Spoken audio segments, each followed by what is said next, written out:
אני עירית, אני בת 37, אימא ל3 ילדים.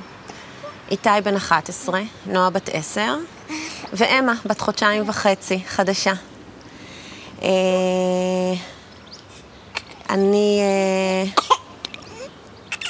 באה מבית שהטיפוח והמראה החיצוני והיציבה הנכונה היו דברים דומיננטיים בבית, דברים שמתעסקים בהם. אמא שלי אישה מאוד מטופחת, ואלה דברים שאנחנו אכלנו אותם כמו גרבר, חלק מהיסודות שלנו.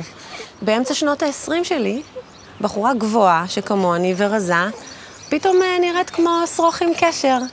זה סוג של תחושה מאוד ברורה, שאת תמיד אכל מארוחת צהריים, גם אם אכלת ארוחת צהריים בריאה ולא מעיקה ולא יותר מדי, את לא ב100% עושה משהו פרפקט. כל הזמן זה נמצא שם, in the back of your head, זה כל הזמן נמצא שם.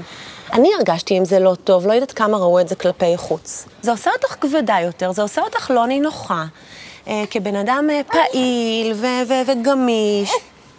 זה בהחלט משפיע על ההתנהלות המנטלית, וכפועל יוצא גם על ההתנהלות הפיזית. ופה זה הפך להיות התעסקות. לאט לאט התחלתי לנסות למצוא כל מיני פתרונות, שחלקם היוו פתרון זמני, חלקם בכלל לא.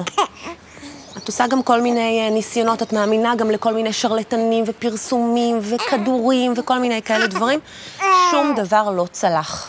אני בן אדם מאוד מאוד ריאלי וסובלני. זאת אומרת, אני מאמינה בתהליכים ולא בפתרונות אינסטנט. אני מאמינה שהאקטיביה לא ייתן פתרון אינסטנט אבל רגעי.